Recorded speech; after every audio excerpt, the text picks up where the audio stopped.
AITA for telling my partner I won't change myself to make his family comfortable? I'm posting here because I genuinely don't know anymore if I'm being unreasonable or if I finally just snapped after swallowing my feelings for too long. I, 26F, have been with my partner, Evan, 28M, for a little over 3 years. We met in a pretty normal, unremarkable way.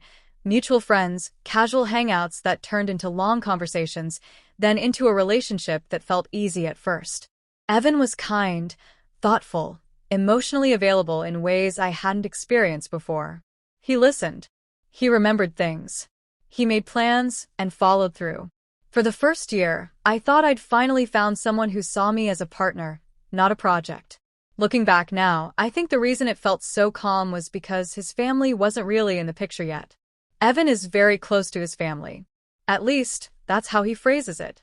I don't want to paint closeness as a bad thing. I come from a family that's supportive but independent.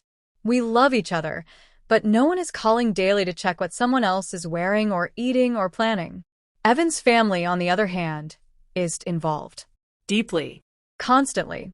In ways I didn't fully understand until I was already emotionally invested. When Evan first mentioned introducing me to his family, I was nervous but excited. I'd met parents before. I know how to be polite, engaged, respectful. I'm not rude. I don't start arguments. I don't show up late or dressed inappropriately. I genuinely went into it wanting to make a good impression. The first dinner was at his parents' house. I remember standing in front of the mirror beforehand, overthinking everything: my outfit, my hair, my makeup. I chose something simple: jeans, a nice blouse, minimal makeup. I wanted to look like myself, just slightly more polished. Dinner itself was fine. Not warm, but fine. His mom, Linda, was polite in the way someone is polite when they're evaluating you. She asked questions, but they felt less like curiosity and more like checkpoints. Where did I grow up? What do my parents do? What do I do for work? How long have Evan and I been together? What are my long-term plans? At the time, I brushed it off. Parents want to know who their kid is dating. That's normal, right? But there were little things, the comments that were easy to ignore if you wanted to. "Oh, you're very outspoken," said with a tight smile after I disagreed, politely, with something she said about careers. "You're more casual than I expected." After looking me up and down, Evan usually dates quieter girls. That one was said like a joke. Everyone laughed. I laughed too because what else was I supposed to do? On the drive home, Evan asked how I thought it went. I told him it was fine. He said his mom just needs time and that she can be a little intense at first. I believed him. I wanted to believe him. That was my first mistake. Over time, the comments didn't stop. They just got more specific. And more personal. Linda would comment on how I dressed, nothing outright insulting, just constant suggestions. Maybe I'd look softer in lighter colors. Maybe I didn't need so much eyeliner. Maybe I should wear dresses more often since Evan always liked that. His sister, Megan, was worse in some ways because she hid behind humor. She'd joke about how I was a lot, how I had big energy, how she couldn't imagine me fitting into their family holidays because they were pretty traditional. Again, always said with a laugh. Always followed by, "I'm just kidding." Whenever I brought these things up to Evan, he minimized them. Not aggressively, just passively, which somehow felt worse. They don't mean it like that. They're just teasing. You're reading into it. They're not trying to change you. But the thing is, it felt like I was being slowly sanded down. Like every visit came with an unspoken expectation that I'd be quieter, calmer, smaller. Less me. The pressure didn't come all at once. That's why it took me so long to realize how angry I actually was. It was a suggestion here. Maybe don't talk about politics around my dad. A comment there. My mom might take that the wrong way. A warning before family events. Can you just try to keep things light? At some point, I realized keeping things light meant not expressing opinions, not disagreeing, not being visibly emotional, not wearing what I liked, not being too confident, too sarcastic, too anything. And every time, Evan framed it as protecting me, protecting the peace, protecting everyone. But no one was protecting me. The turning point for me, at least internally, was a family gathering about a year and a half into our relationship. It was a birthday dinner for Evan's dad at a restaurant. Before we went in, Evan pulled me aside and said, "Hey, can you just try to be a little more toned down tonight? It's important to my family." That sentence stuck with me. Tone down. I asked him what he meant. He hesitated, then said something like, just don't dominate the conversation. My mom said last time you can come off a little strong. I remember standing there, heat rushing to my face, trying to figure out how to respond without making a scene in the parking lot. I asked him if he thought that about me. He said no, not really, but that his family was sensitive. I swallowed it. Again. At dinner, I barely spoke. I smiled. I nodded. I laughed at jokes I didn't find funny. And you know what? His family loved it. Linda told Evan later that I was much easier this time. Megan commented that I was chill for once. Evan told me this like it was a success story. I went home and cried. I didn't cry because they didn't like me. I cried because I realized they liked a version of me that wasn't real, and my partner was helping them shape it. I started feeling angry then, but it was a quiet anger. The kind you pack away because you don't want to be difficult. The kind you rationalize because relationships require compromise, right? But compromise started looking a lot like me bending, and everyone else staying exactly the same. The more serious Evan and I became, the worse it got. Talks about moving in together came with comments from his family about what kind of wife Evan needs someday. Conversations about the future somehow always included subtle critiques of my personality, my priorities, my independence. Linda once said, very casually, marriage is about adjusting yourself for the family you're joining. I said nothing, but inside, something hardened. By the time Evan started gently suggesting that I pick my battles and meet them halfway, I was already exhausted. Because meeting them halfway always meant me moving, never them. The incident that really kicked everything into motion happened at a family dinner that, on the surface, was supposed to be nice. Linda invited us over for what she called a small get-together. Just immediate family. No reason to be nervous, right? By this point, Evan and I had been talking seriously about moving in together. Not engaged yet, but clearly headed in that direction. I thought, naively, that this meant his family would finally start seeing me as permanent. That maybe the critiques would ease up. Instead, it felt like they escalated. Dinner started normally enough. We sat around the table, ate, made small talk. I was careful, but not silent. I refused to completely disappear again. I didn't dominate the conversation, but I didn't shrink either. I was just myself. That's when Linda decided it was time to stop dancing around the issue. She waited until Evan stepped away to help his dad with something in the kitchen. Then she turned to me, folded her hands, and said, "Can I give you some advice?" I should have said no. I didn't. She smiled, but it didn't reach her eyes. "You're very confident." That's not a bad thing. But in this family, we value harmony. That word again. Harmony. Peace. Comfort. Always coded language for compliance. I said something neutral like, "I value that too." She nodded, then continued. Sometimes that means adjusting parts of yourself so others feel at ease. Especially when you're thinking about joining a family. Joining. Not building one with Evan. Joining theirs. Megan chimed in, laughing lightly. Yeah, not everyone is used to such big personalities. I felt my chest tighten. Asked, calmly, what that was supposed to mean. Linda answered for her. It just means being mindful. You can be a bit intense. Evan has always been more easygoing. There it was. Not a hint. Not a suggestion. A direct critique of who I am as a person. When Evan came back, he could immediately tell something had shifted. I was quiet, not because I was trying to be toned down, but because I was furious and trying not to explode at the dinner table. On the drive home, I told him exactly what was said. His response? Well, they're not wrong that you can be intense sometimes. I don't think I've ever felt my stomach drop that fast. I asked him what he meant by that. He sighed, the kind of sigh people do when they think they're being patient with someone unreasonable. I just think, he said, That if you want things to go smoothly long term, maybe you don't have to be so blunt all the time. My family is more traditional. There it was. Again. Smoothly. Traditionally. Comfortably. I asked him why it was always me who had to adjust. Why no one ever asked his family to meet me where I was. He told me I was making it into a bigger deal than it needed to be. That sentence lit something in me. I told him it was a big deal to be told repeatedly that who I am is too much. That I needed to be quieter, softer, more palatable.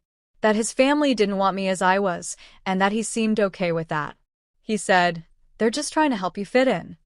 Fit in. Like I was an outsider. Like this wasn't supposed to be my family too someday. The argument didn't end that night. It stretched over weeks. Every time his family made a comment about my clothes, my tone, my independence, Evan would frame it as concern. Every time I pushed back, I was accused of being defensive. At one point, he actually said, "Why is it so hard for you to compromise?" And that's when I finally snapped. I asked him what exactly he thought compromise looked like. Because from my perspective, compromise meant I speak less. I soften my opinions. I dress differently. I act smaller. While his family continued exactly as they were. He didn't have a real answer. He just said, "That's not what I'm saying." But it was what he was saying. Over and over. Without ever using those exact words. The breaking moment came during another family gathering, a holiday this time. Linda pulled me aside again, this time with Evan present, and said, "We just want you to understand that if you're going to be part of this family long term, there are certain expectations." I looked at Evan. He said nothing. So I said it. I told her, calmly but firmly, that I wasn't going to change who I was to make anyone more comfortable. That I was respectful, kind, and genuine, and that if that wasn't enough, then the issue wasn't my personality. The room went silent. Linda looked offended. Megan looked amused. Evan looked panicked. Later, Evan told me I embarrassed him. That I should have handled it privately. That I didn't need to be so confrontational. And that's when I realized the real problem wasn't just his family. It was that my partner wanted peace more than he wanted me. Update. By the time Evan gave me the ultimatum, I was already tired in a way that sleep doesn't fix. I wasn't surprised. That's the part that still sticks with me. When he finally said the words, it didn't feel shocking or dramatic. It felt inevitable. Like watching a storm roll in that you've seen on the horizon for weeks. I'd been angry for a long time by then. Not explosive, not screaming, just simmering. The kind of anger that settles deep in your chest when you realize someone keeps pushing because they genuinely don't believe you'll ever walk away. Evan had gotten comfortable with that belief. He truly thought he could keep asking for just a little more. Just a little more compromise. Just a little more patience. Just a little more shrinking. And I think, deep down, he believed I'd always bend because I loved him. The ultimatum came during what was supposed to be a serious talk. He asked to come over, said we needed to clear the air. I already knew what was coming, but I let him speak anyway. He told me his family felt disrespected, that things were tense, that he was stuck in the middle, that he loved me, but couldn't keep dealing with the constant conflict. Then he said it. He said if we were going to stay together, I needed to try harder with his family. Be more flexible. Be more understanding. He said I didn't have to change who I was completely, but I needed to tone it down and make an effort to fit in. Otherwise, he didn't see how this could work. There it was. Clean. Clear. Packaged like a reasonable request. I remember sitting there listening to him talk and feeling oddly calm. Because in that moment, everything clicked. This wasn't about his family anymore. This was about him choosing comfort over character. Peace over partnership. He wasn't asking me to compromise. He was asking me to disappear, just enough to make his life easier. I told him I wasn't going to do that. He looked genuinely shocked, like he hadn't prepared for that answer. He repeated himself, thinking maybe I didn't understand the stakes. So, I told him again. I said I wasn't going to change myself to earn a place in a family that had never accepted me. And I wasn't going to stay with a partner who only defended me when it was convenient. That's when he got frustrated. He said I was being stubborn, that I was throwing away a good relationship over pride, that I was being dramatic. And then, almost casually, he said, "If you walk away, don't expect me to wait around." That was supposed to scare me. Instead, it confirmed everything. I told him I wasn't asking him to wait. I told him I was done. He didn't take it seriously at first. He thought it was a cooling-off period, a fight, a bluff. He hugged me like I'd be back in a few days. I didn't come back. Days turned into weeks. And something unexpected happened. I felt lighter. No more bracing myself before family events. No more rehearsing my words. No more wondering if I was too much. My days felt quieter. Not in a lonely way, but in a peaceful one. I had space to think, to breathe, to exist without constantly adjusting myself. I focused on my own life, work, friends, hobbies I'd neglected because they weren't family-friendly enough. I laughed more. I slept better. When I told my friends what actually happened, everything, not the watered-down version I'd been telling for years, I expected mixed reactions. Instead, they were furious on my behalf. They told me they'd seen me dull myself down, that they hated how anxious I'd become around his family, that they were proud of me for choosing myself. I didn't realize how badly I needed to hear that. Meanwhile, Evan started reaching out. At first, it was casual. "Hey, how are you?" Then guilt. "I miss you." Then confusion. "I thought you just needed space." But I didn't feel anything when I saw his name pop up. No spike of hope. No ache. Just neutrality. That's when I think reality started hitting him. The messages changed. Apologies got longer. More emotional. He admitted he messed up. That he should have defended me more. That he didn't realize how serious I was. He said he could change. That he would change. But by then, the damage was already done. Around that time, I met someone else. Nothing dramatic. No cheating. No overlap. Just someone I met through friends, kind, easy to talk to, respectful in a way that didn't feel performative. I felt something which surprised me, but I didn't rush it.